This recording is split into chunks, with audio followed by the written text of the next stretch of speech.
que são os distúrbios hemorrágicos? Os distúrbios hemorrágicos é uma palavra grande que parece uma coisa muito complicada, mas não é tão complicado assim.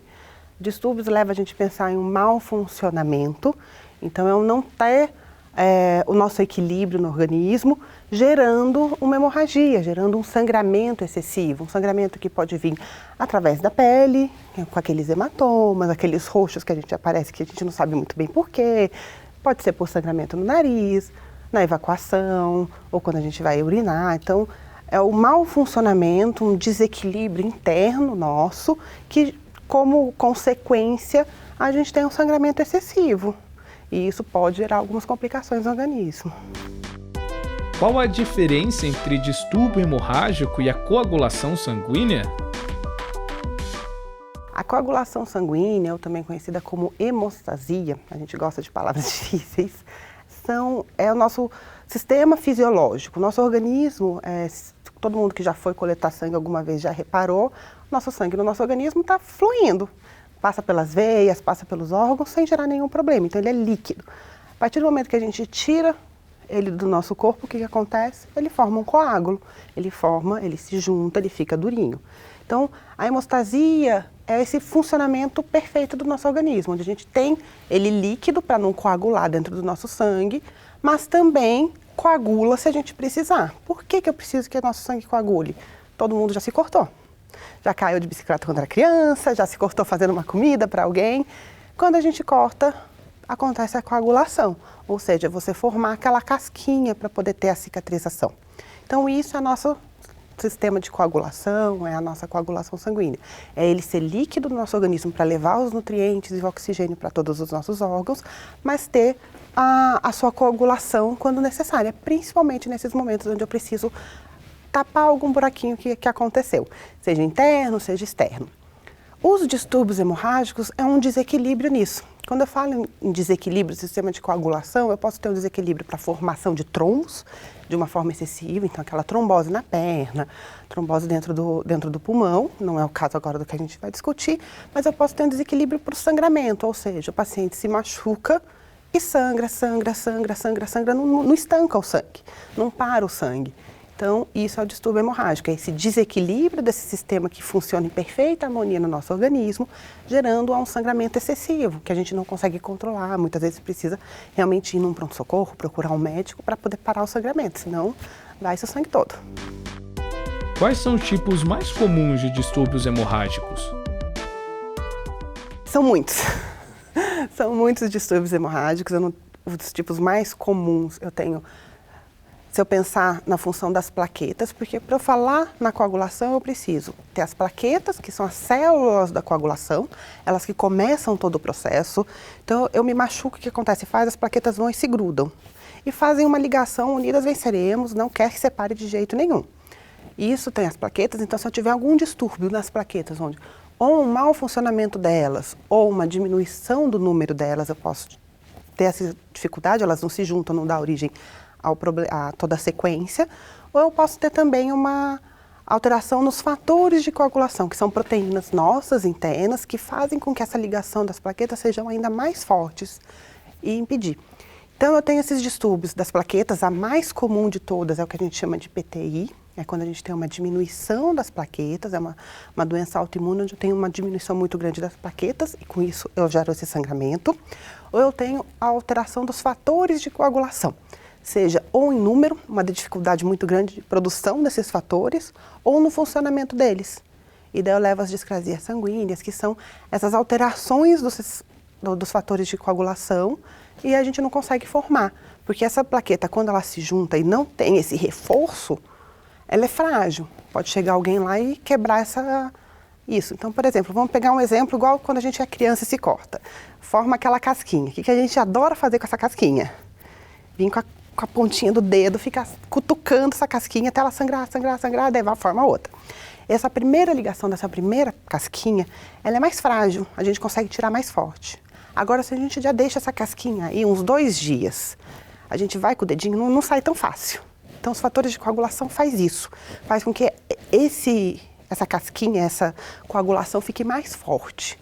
Então, se eu tenho alguma dificuldade nesse funcionamento dessas proteínas no sangue, seja porque eu tenho um número muito pequeno, tenho uma dificuldade de produzir, ou porque alguma influência externa não deixa isso funcionar muito bem, eu não tenho essa força da coagulação. E daí a gente tem esse sangramento com facilidade. Quais são as principais causas dos distúrbios hemorrágicos? As principais causas, se eu pensar, indo para essa parte dos fatores de coagulação, que é o que gera mais sangramento, tá? Não tanto das plaquetas, se eu pensar nos fatores de coagulação, a gente tem causas genéticas, onde a gente adquire essa informaçãozinha dos nossos pais, é uma herança que ninguém quer ganhar, mas a gente ganha deles. Então, eu tenho as hemofilias, que é a deficiência dos fatores de coagulação. Eu tenho a doença de von Willebrand, que pode ser tanto a deficiência do fator de coagulação, quanto também eu tenho um número, mas eles não funcionam, eles são doentes e com isso eles não conseguem gerar coagulação sanguínea. Eu tenho causas adquiridas, como algumas doenças autoimunes, alguns reumatismos, que a presença desses anticorpos, que são proteínas que o nosso próprio organismo produz contra a gente mesmo, o nosso próprio organismo nos ataca. A presença de alguns desses anticorpos pode gerar também uma dificuldade de produção e de funcionamento adequado dos fatores de coagulação. Os distúrbios hemorrágicos podem acontecer em qualquer idade? Podem acontecer em qualquer idade. Tá? Se eu pensar nos distúrbios hemorrágicos hereditários, a gente consegue descobrir isso de uma maneira muito mais fácil, porque já tem a história familiar, né? Tem o pai, tem a mãe, tem um tio, tem uma irmã que já tem o diagnóstico, já tem o sangramento excessivo e tem esse sangramento na infância. Mas pode acontecer em qualquer idade, principalmente se eu pensar ou naqueles casos onde não era muito diagnosticado, a família não sabia e deve apresentar mais na frente, ou nesses que a gente vai adquirindo ao longo da vida. Pode apresentar em qualquer idade, não tem uma preferência maior.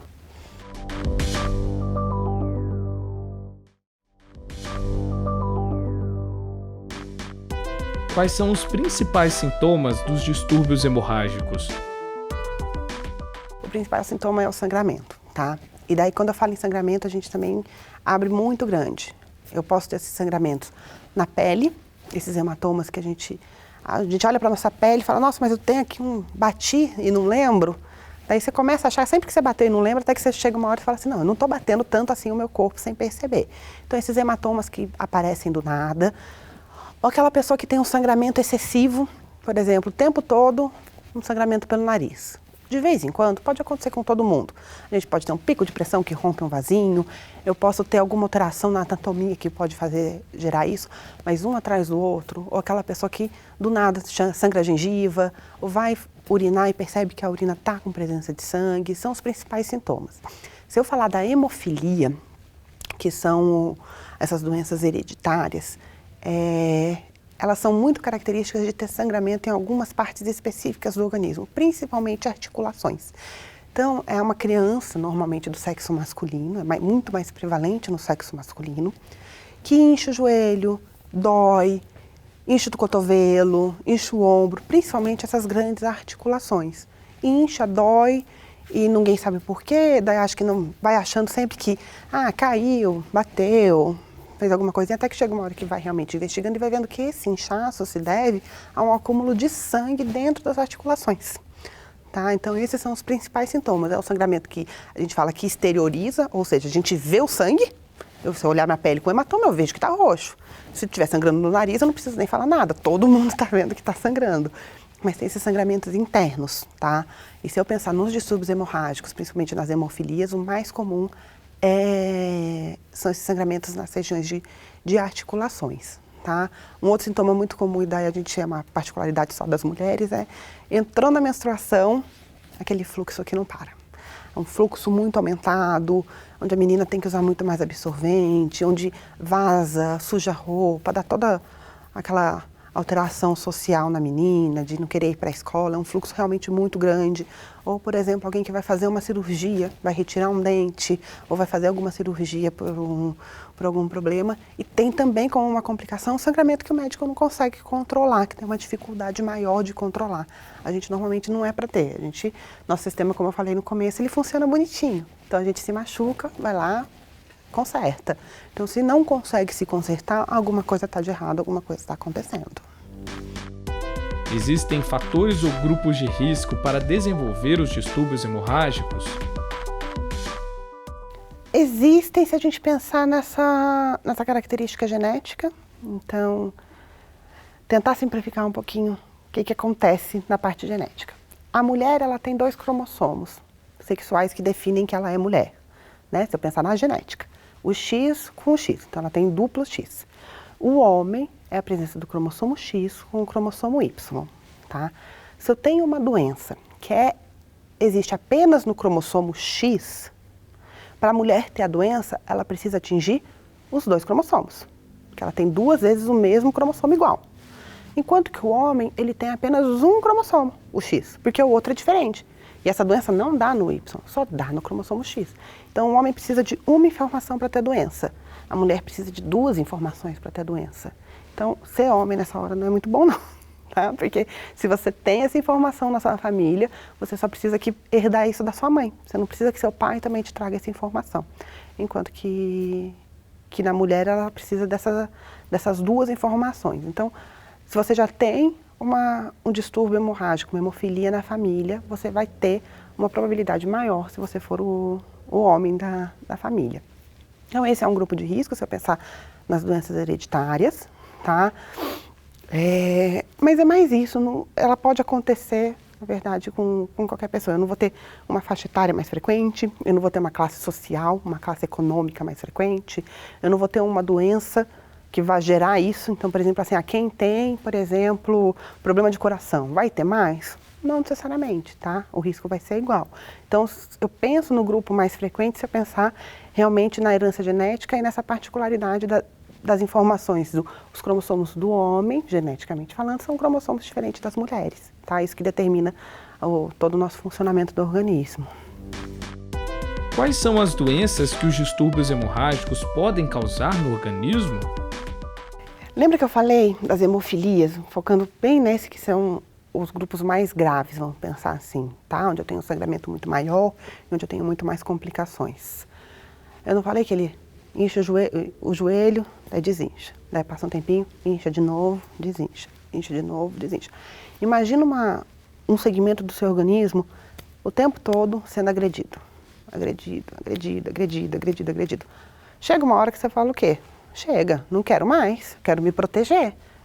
Nosso joelho faz isso, nosso organismo pensa assim, ele não entende que ele está com uma dificuldade de controlar, mas ele começa a criar tecidos de cicatrização dentro do joelho ou dentro do cotovelo, estou dando o exemplo do joelho, como uma forma de proteção dele mesmo para essa agressão contínua e repetida. E com isso, a gente vai ter complicações a longo prazo, porque a gente vai ter artrose, vai ter esse tecido de cicatrização, não é um tecido funcional. Tá? Pensa, por exemplo, que a gente faz uma cirurgia e faz uma cicatriz na pele. Aquela cicatriz na pele é uma área onde não funciona direito, porque é só um tecido só que serviu lá para ocupar o espaço de agressão. Mesma coisa acontece se a gente tiver essas agressões contínuas. Então, tudo que vai o tempo todo agredindo, agredindo, agredindo, agredindo, agredindo, o nosso organismo vai tentando se proteger. E a tentar se proteger é exatamente colocar tecido que não vai sofrer. Nessa de tecido que não vai sofrer, ocupa o espaço dos tecidos que deveriam estar lá. Ou seja, então, é uma coisa estranha ocupando um espaço que deveria ter uma coisa normal. A coisa normal não consegue funcionar direito, então tem dor a longo prazo, deforma, faz uma deformidade da articulação, com isso o paciente não consegue andar, não consegue mexer os braços, a longo prazo é muito grande. Sem contar também o risco de você ter um sangramento excessivo e acabar, inclusive, indo a óbito pela perda excessiva do sangue, tá? Se eu pensar no pior cenário de um sangramento, e com esses danos a longo prazo, seria mesmo isso. Esse sangramento excessivo o tempo todo, gerando um mau funcionamento do nosso organismo, daquela parte específica do corpo humano. E com isso vai ter dor, a pessoa não vai conseguir andar. Então, antigamente, quando a gente não tinha muitas opções de tratamento, e eu falo antigamente, não é coisa assim lá atrás não, eu falo em torno de uns 20 anos atrás, 20, 30 anos atrás, que eu não tinha tanta opção de tratamento, a pessoa chegava na fase da adolescência sem conseguir andar, andando de cadeira de rodas, um organismo frágil, que tudo que acontece com ele, se ele cair, vai sangrar, vai dar problema. Se ele bater, vai sangrar, vai dar problema. Então, muitas vezes, com uma taxa de mortalidade muito alta, a pessoa não conseguia chegar à idade adulta pelos sangramentos, é uma doença bastante grave. Quais distúrbios na hemostasia podem levar um paciente a uma hemorragia? O principal fator seria ou um mau funcionamento das plaquetas, tá? Algumas doenças que na maioria das vezes são hereditárias também, como doença de o distúrbio de Bernard-Soulier, doença de Bernard-Soulier, Glasman, são algumas doenças hereditárias, onde a gente tem um desfuncionamento das plaquetas, é muito grave, leva a um sangramento muito grande, tá? E pode gerar esses sangramentos excessivos, principalmente mediante alguma situação de risco. Por exemplo, uma menina que está menstruando, uma pessoa que vai fazer uma cirurgia, na hora que a gente vai fechar e que tem que fazer o coágulo bonitinho para a gente conseguir terminar a cirurgia, sangra. Então, os distúrbios das plaquetas, principalmente do funcionamento delas, gera um sangramento muito grande. Por que eu falo isso? A gente tem os distúrbios onde tem uma diminuição das plaquetas. Isso, por incrível que pareça, não leva tanto sangramento. Só para você ter uma ideia em números, a gente tem no organismo, como valor de referência normal de plaquetas, algo em torno entre 150 mil até 450 mil. Tá? Essa PTI, que é a púrpura trombocitopênica imune, gera uma queda das plaquetas para 3 mil, 4 mil, 5 mil, muito baixo. Se eu pensar que o paciente tinha que ter 150 mil, olha o hemograma dele está 3 mil, tirando o hematologista, todos os outros médicos estão literalmente de cabelo em pé e querendo chorar frente a um hemograma desse. Mas, por incrível que pareça, o sangramento desse paciente é muito menor. Ele pode sangrar? Ele pode sangrar. Mas é muito difícil a gente ver um sangramento tão de difícil controle. E se acontecer esse sangramento, o que eu preciso fazer? Dar a plaqueta para o paciente. Então eu vou lá, peço ao banco de sangue, separo uma bolsa de plaqueta e a gente consegue controlar de uma maneira mais fácil. Se eu pensar no desfuncionamento das plaquetas, é muito mais difícil até de diagnosticar. Por quê? Muitas vezes o paciente tem uma plaqueta normal no hemograma. Por quê? Ele tem número, ela só não funciona. Então é mais difícil da gente pensar, é mais difícil da gente diagnosticar. E se está lá sangrando, daí vai lá pensar no cirurgião. O cirurgião pede um hemograma na urgência para ver o que está acontecendo. E recebe lá que o paciente tem, 200 mil plaquetas. Ele não vai pensar que ele precisa pedir plaqueta para o banco de sangue, porque também o tratamento é transfusão, mesmo com número normal. Eu tenho um número normal que não funciona. Então eu preciso receber plaquetas que funcionam, plaquetas saudáveis. Só que se eu não suspeito que tem essas doenças, porque o hemograma está normal, o paciente gera complicações muito mais graves. Então a disfunção da plaqueta gera muito grandes sangramentos e as doenças também onde tem uma dificuldade da produção dos fatores de coagulação também. Na maioria das vezes elas também são genéticas, que são as que a gente chama das hemofilias, que é nosso organismo não conseguir produzir, ele não tem essa informação. O defeito que a gente tem na genética é exatamente não ter a produção, o nosso organismo não aprendeu a produzir os fatores de coagulação e não consegue produzir.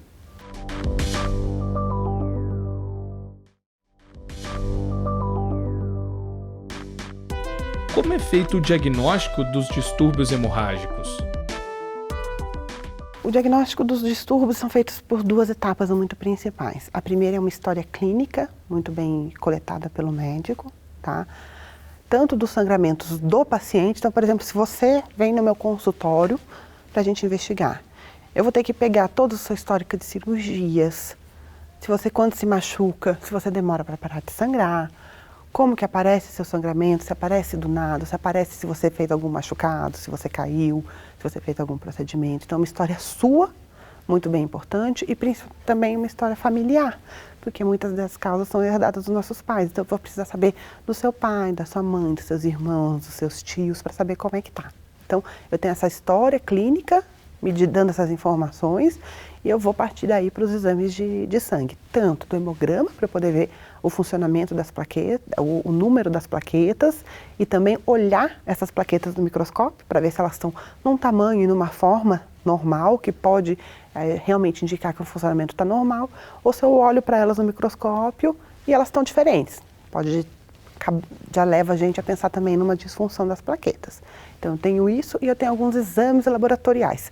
Desde os exames de triagem, que é mais comum da gente ver, o coagulograma, que a gente chama, que é, por exemplo, um cirurgião vai fazer uma cirurgia, ele vai pedir lá hemograma, coagulograma, os exames para avaliar o risco de cirurgia do paciente. Então eu tenho esse que serve como um exame de triagem para mim.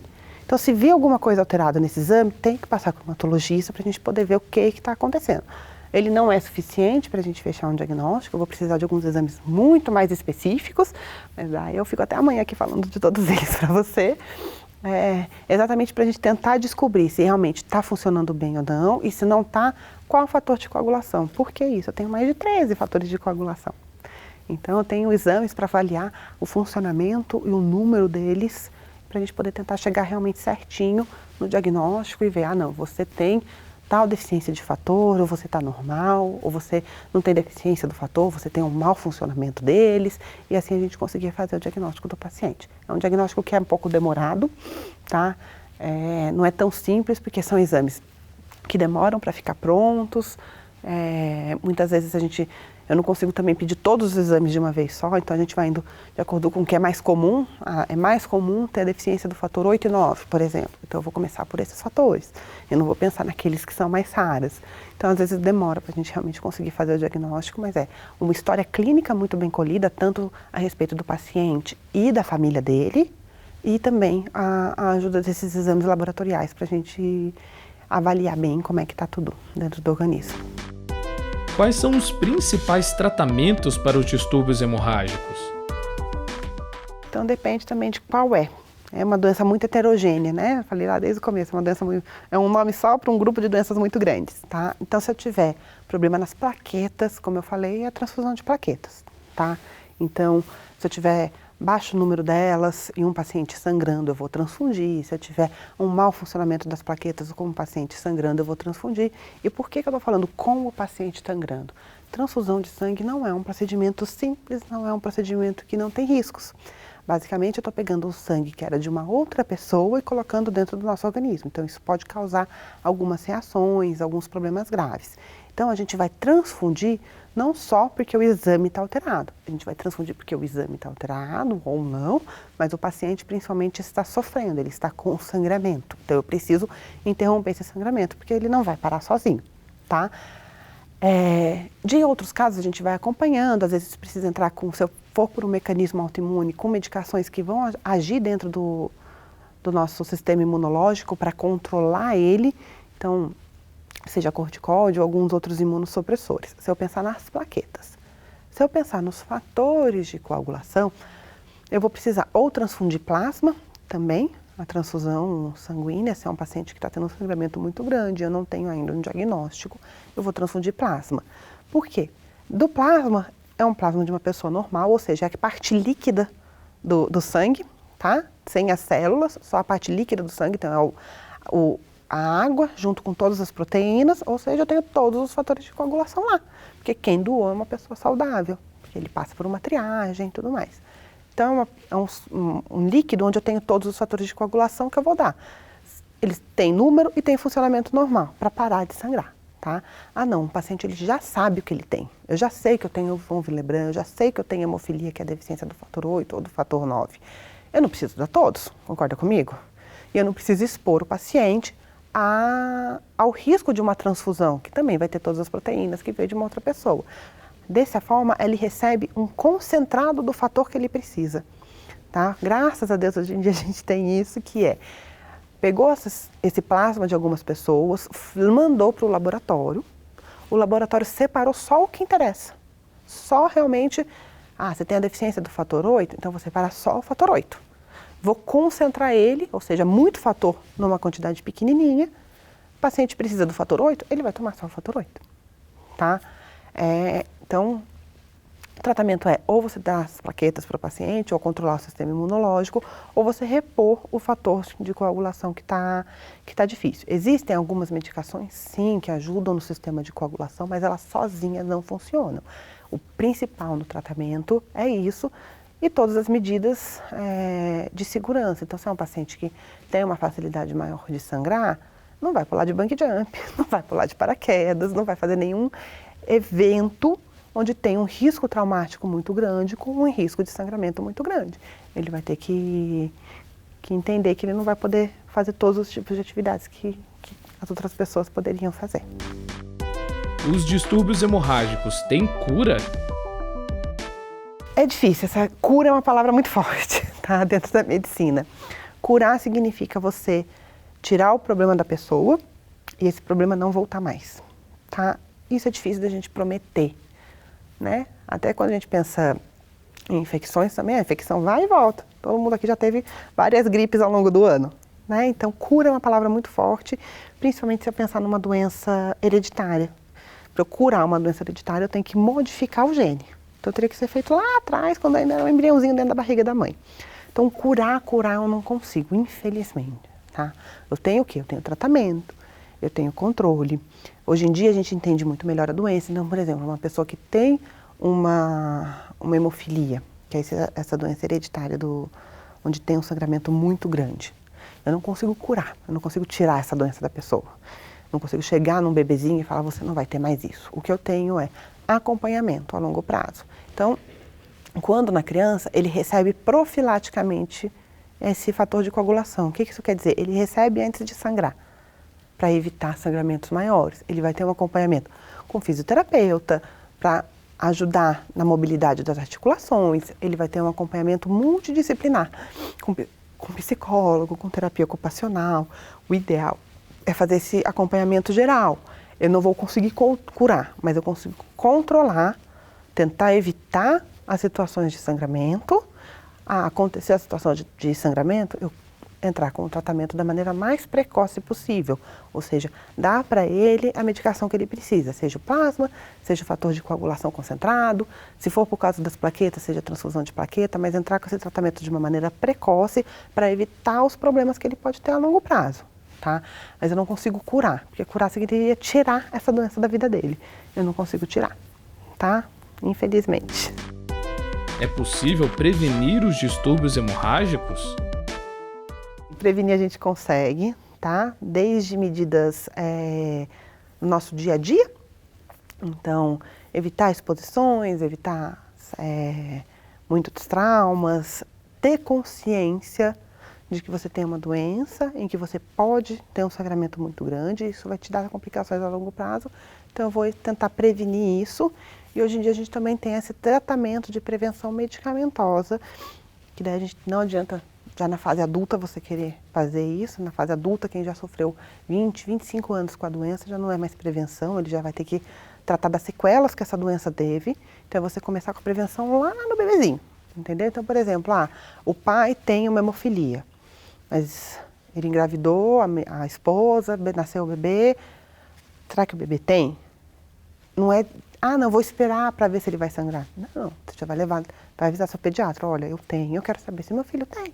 Por quê? Porque eu quero evitar que ele tenha essa vida sofrida que eu tive. Então, vai fazer todas as medidas de prevenção desde o início. Prevenção é o quanto antes.